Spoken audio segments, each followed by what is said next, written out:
LGBTQIA plus is almost 7 different kinds of personalities, and it's a spectrum. So we are actually creating role models internally to bring women who are doing execution and line roles. While for many years we were doing increment parity, which means that a man and a woman and an employee from an LGBT or a PWD cohort for the same performance rating will be receiving the same kind of increment. There is this conflict of saying that policies comes first or people comes first. Put your effort towards genuinely making it happen. Bring intentionality and authenticity there.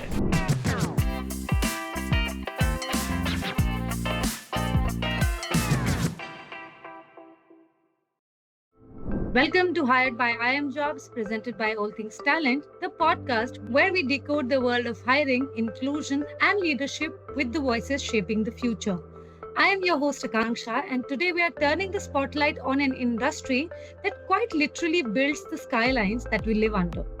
Known for its ambition and scale, the real estate industry is still laying the groundwork when it comes to equity and representation. So, what does progress looks like in an industry that is traditionally slow to change? In today's episode, we are unpacking 5 bold truths about pay gaps and deeper dynamics shaping the world of real estate. For today's episode, we have someone who's not just a part of the conversation but is also actively redefining it. Under her leadership, Godrej Properties launched transformative initiatives, including CHRO, which stands for Collective of Real Estate Women. This has helped raise women's representation for close to about 30%, with a target of 35% over the horizon. Then there is equally important Pride Internship Program, which is in its 11th cohort, designed to connect the LGBTQIA plus talent with mentorship and structured learning. The program boasts a 50% conversion rates into full-time roles and also has helped increase the representation from 1.5% to 2% with a target of 5% by 2028.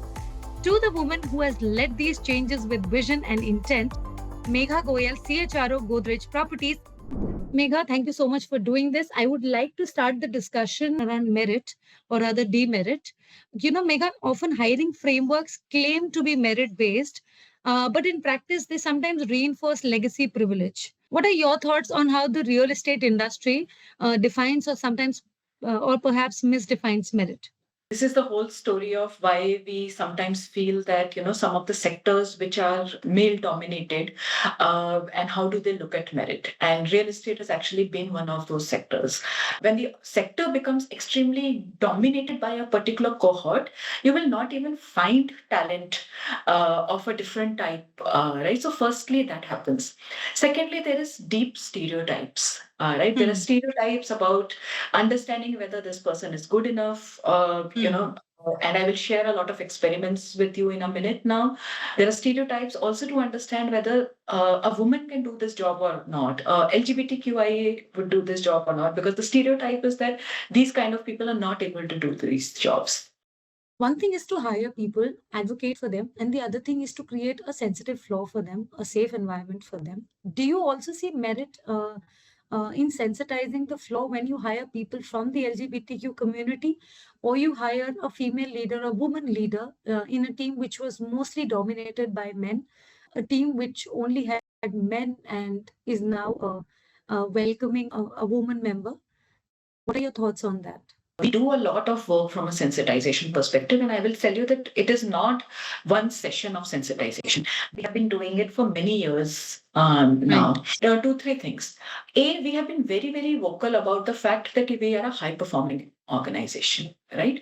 So, an employee from the diverse cohort is also not a consistent performer. The person gets the same treatment like from the majority cohort, right? So that is, I think, the best kind of sensitization I would want to say here. We have used vernacular languages, and we have included every single person on the site. So even a office boy, even a person who's serving tea has been included in the sensitization workshops. They have happened in vernacular languages, and people have asked all kinds of uncomfortable questions, but we have encouraged them to do that. So we have done something called as walk the talk, where we take our senior leaders and we get them to actually sit on a wheelchair, and we say, let's navigate the office now. And they have realized that our office is so inaccessible, right? Or if you blindfold hold a senior leader, and then ask them, right? It just creates very different level of empathy. It's very different from putting them in a classroom and just talking about it. When people really realize how things are going, and how difficult things are, there's a very different level of sensitization that comes in. I think at Godrej Properties, what really happens is that right from Pirocha Godrej to Gaurav Pandey, so Pirocha Godrej is our chairman, Gaurav Pandey, who's our MD and CEO, to our management committee members, every single person role models and talks and participates in conversations around inclusion. And I think that again is a very continual way of ensuring that sensitization happens. Megha, more often than not, but office policies include everyone, but the people who are there on the floor working, who are equally party to what's happening on the floor. These are the boys from the pantry, the admin staff. And the way you have included them in this program speaks a lot about the intent. Can we talk about the kind of emotional infrastructure that is built in Godrej when you hire somebody from an LGBTQIA plus community or a woman leader? What are the sort of challenges that you faced during this program, how you addressed them, and how you overcame them? We have ERGs, employee resource groups. So we have separate ERGs running for LGBTQIA individuals called as cures and allies, and we have separate ERGs working for women. So the crew piece, we are all with, that's the same brand we use for our internal ERGs. We also have ERGs for our PWD employees, which are called Disable Me ERGs. So the idea here is that these ERGs systemically, so there are groups of people who work for their cohorts in specific, so they are able to understand the concerns that may arise. They put down a year-long calendar and they work on them. Right, and any kind of support that they need in specific, they approach us and we provide that kind of support to them. Okay. Megha, before we move ahead and discuss something about colleges and network, one short advice I feel people should, and you are the right person to give that advice. And I didn't want to put this at by the end of our conversation. What is it if somebody wants to build an environment and if they're hiring maybe for gender diverse or socio culturally diverse atmosphere, what are some of the things that they need to be sure of that whoever they hire is absorbed well within the system? A very, very pertinent question, Akansha, and I will take an example of the LGBTQIA plus cohort itself. And the first time when we decided to hire, we actually couldn't hire even a single person. Right, and the team came back to me and said that we had so many CVs and we worked with one of the vendors who gave us a lot of CVs, but they didn't get selected. And when I asked them, they said because they didn't have relevant experience. So the first thing that helped us was to bring this Pride internship. And that day on that call, we decided, let's bring this Pride internship in. Right. Then when we had the Pride internship, the second thing came in to say that how are people spending these 9 months?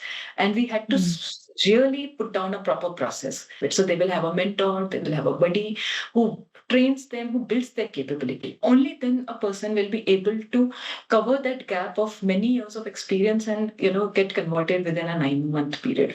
So I think to design platforms like that helps.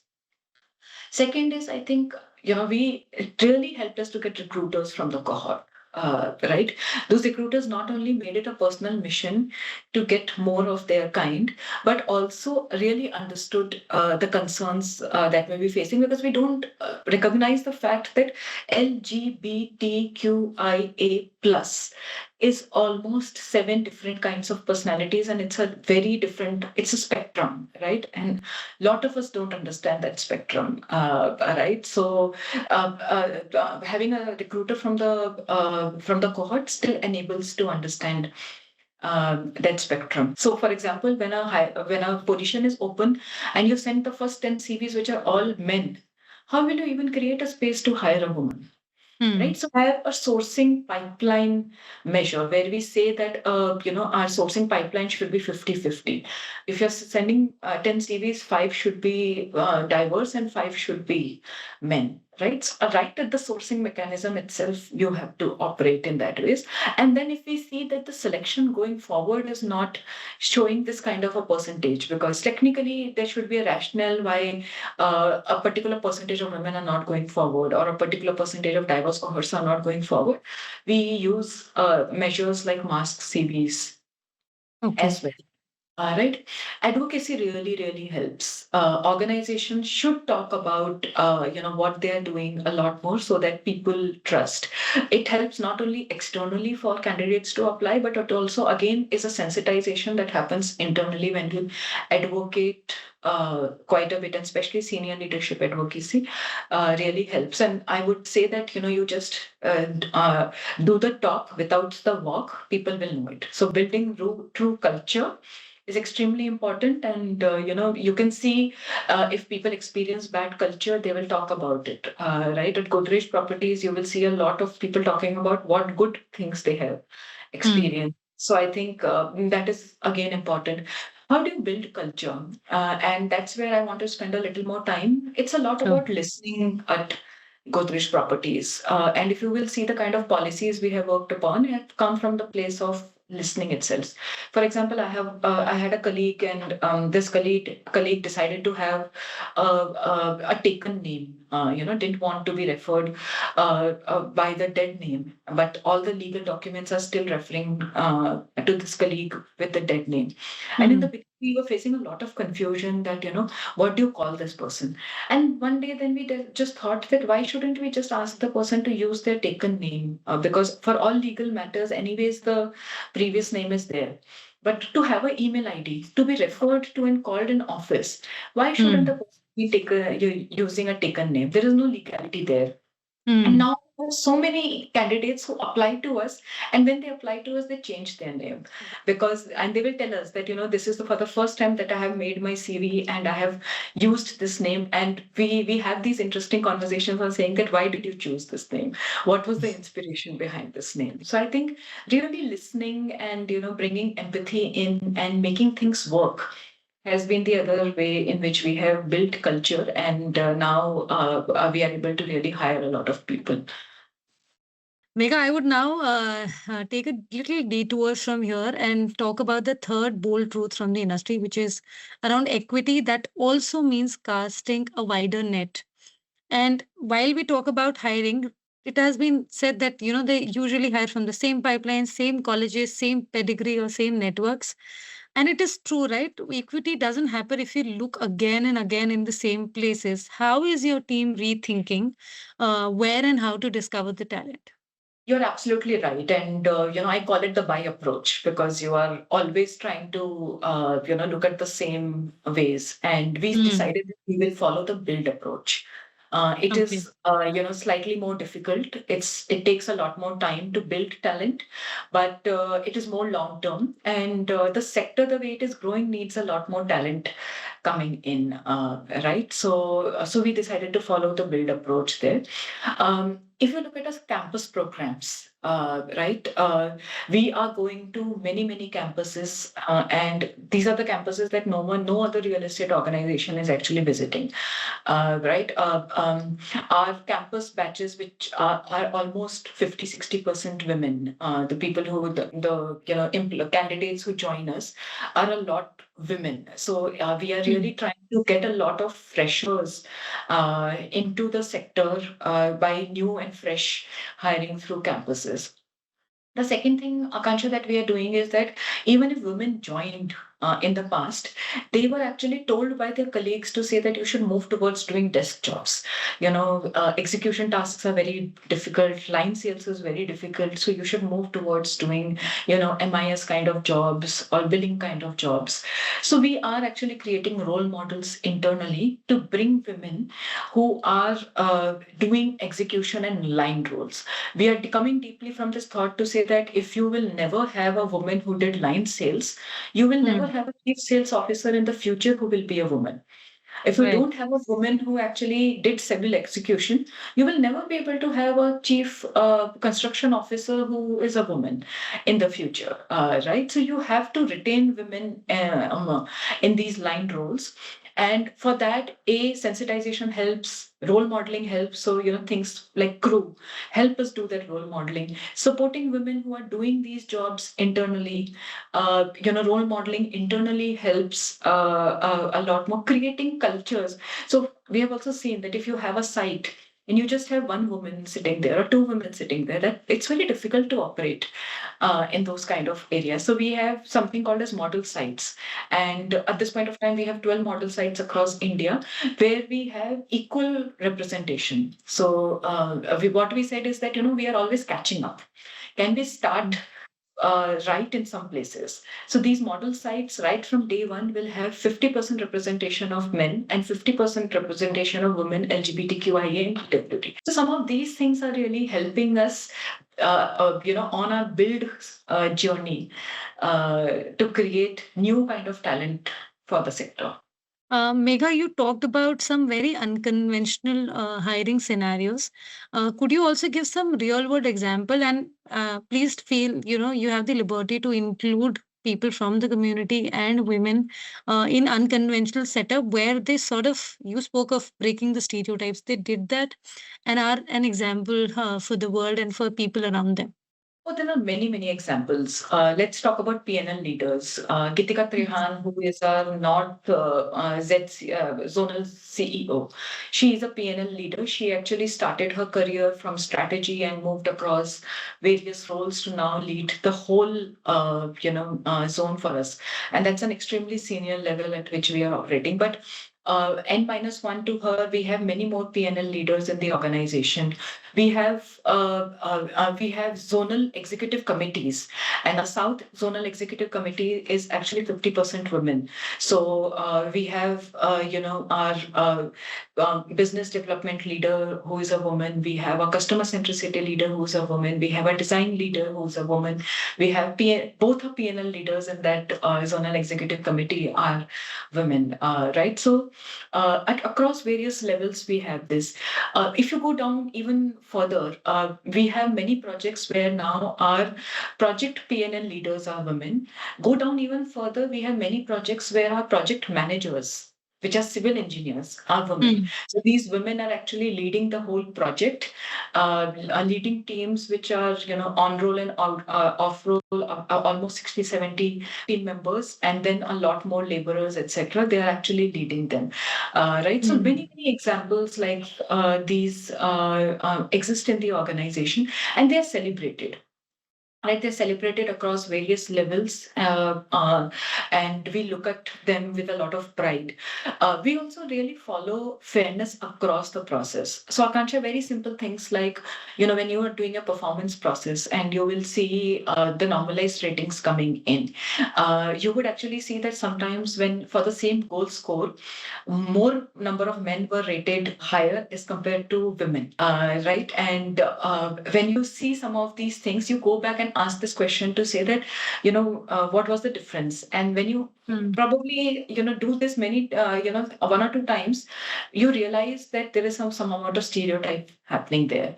And we have done this, and we have actually seen that, when you go back, for the same goal score. We're talking about people who are doing the same kind of roles, bringing the same kind of performance, and there's enough data in the organization which can say that the performance is similar, but the goal scores are the final ratings are kind of not the same. So we actually follow that exercise. This year, we have also gone ahead and done pay parity corrections. So we did see that there was a difference in the kind of salaries that that women versus men were receiving in the organization.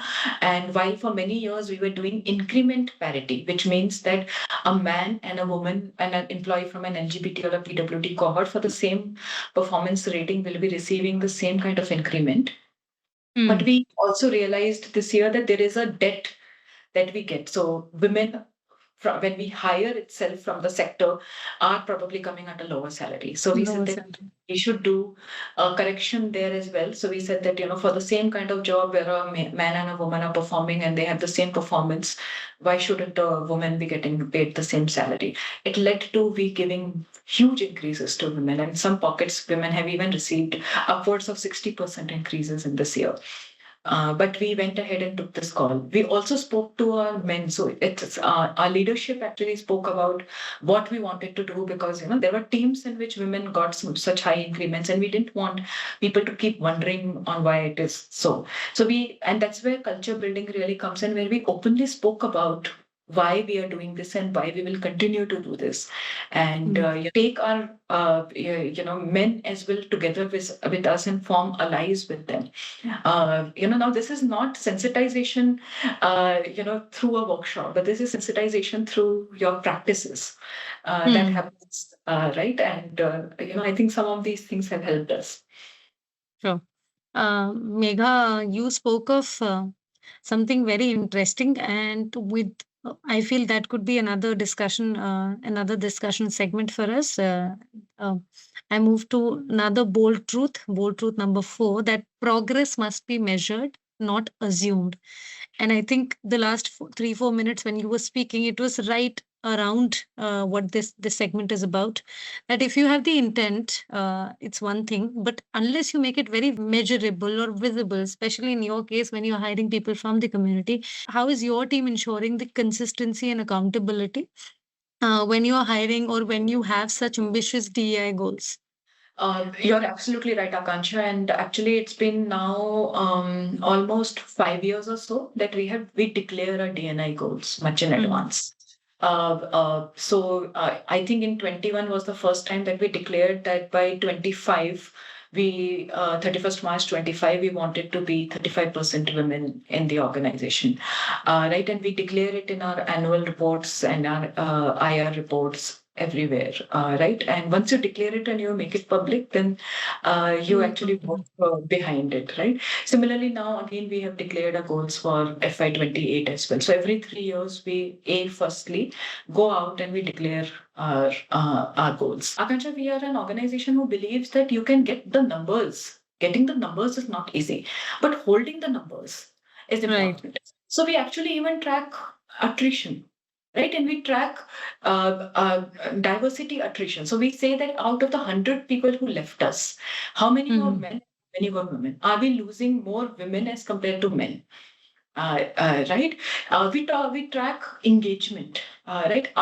Is our diverse cohort feeling as engaged as our men or lesser engaged? Right? Now, these are the daily truths that help you create culture. Right? Like I told you that we track performance differentiation. We actually track promotion differentiation also. That if there were, women who had the similar kind of performance, are they getting promoted or not getting promoted? So across the value chain, whether it comes to processes, whether it comes to periodicity, we track it on from a fairness perspective, because we know that uh, it cannot be built overnight.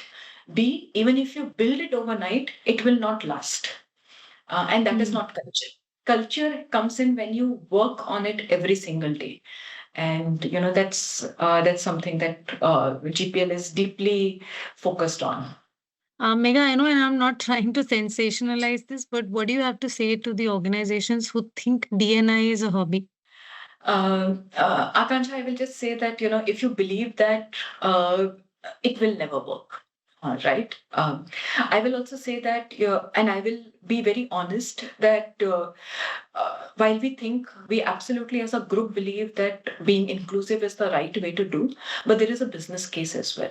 With a growing organization, right, and the sector is growing at such a fast pace, if you exclude 50% of the talent, it's extremely difficult to find talent in the sector, right? So it is high time that we bring a representation of talent, because it will become a big problem for us as we grow, right? The other piece from a business context perspective is that our consumers are actually women. Where have you seen a home getting purchased and not a woman's decision not being part of it? Right? So if you don't have enough representation of women in your teams, you are actually doing disservice to your consumers and your customers as well. So there is enough business case as well for us to actually do this, right? So I would actually say that it is a lost opportunity for organizations who are not doing this, very frankly. Right. Megha, with this, we move to another bold truth, the bold truth number 5, that inclusion needs future focused blueprint. And so happy to say that Godrej is already doing that. So, let's talk about the future. That inclusion isn't a checklist, right? It's a redesigned challenge. If you had one blueprint or a call to action to CHROs or businesses or leaders, what is it that they should be redesigning right now for future? Akansh, I will actually say that there is this conflict of saying that do we redesign the organization? So policies comes first or people comes first, right? And I keep seeing people talking about it that we will first sensitize our people, we'll first create awesome policies, and then we will start hiring. It does not work. Both are important and both have to go hand in hand. And I will go out there and say that there are some organizations who have done progressive work already. There is no need for us to reinvent the wheel. Extremely happy to share our policies, and we have also at some many times learned from other players, right? So if you bring in the right intent, please just get going, instead of talking about why it can't be done. Put your effort towards genuinely making it happen. Bring intentionality and authenticity there, right? And I'll take one or two more examples here to say this. Now, we realized that it is extremely difficult to find accommodation for our LGBTQIA employees. The RWAs in our Indian societies at this point of time don't look at them favorably, and they don't give them accommodation. We actually had an employee who, after staying with us in the guest house for the first new hire period, actually had got her accommodation finalized, but the day she went in the evening to actually shift, the RWA actually told her that she can't shift. And it was like a huge blow. We obviously took her back into the guest house to support her immediately, but we went out and also said that we want to have a accommodation support policy. And now we have an accommodation support policy where we run guest houses in all our locations where these employees can actually stay, and these are completely safe, right? So if you authentically and with intentionality start thinking about how do you make things work, then you're working on step 3. If you're always thinking about policies sensitization, you're always working at step 0. So I will really urge organizations to do this very quickly. There is enough knowledge now available in the corporate world to fast track step 0, 1, 2, build that, and build authenticity to work on a little more, contemporary and new things rather than just doing, the basics. That was Megha Goel, CHRO, Godrej Properties, who walked us through the 5 bold truths from pay gaps to policy gaps. And also, we had some real conversation about what it takes to build real inclusive workplaces in real estate. Thank you so much for your time. Your words were of utmost importance. I learned a lot, Megha. Thank you so much. It was a pleasure. Thank you. So that was Megha Goel, CHRO, Godrej Properties, on pay gaps, policy gaps, representation, and the real work that goes behind building inclusive workspaces. If you like this episode, please subscribe to Hired by iimjobs. Fresh episodes are streaming on YouTube, on Spotify, and Apple Podcasts.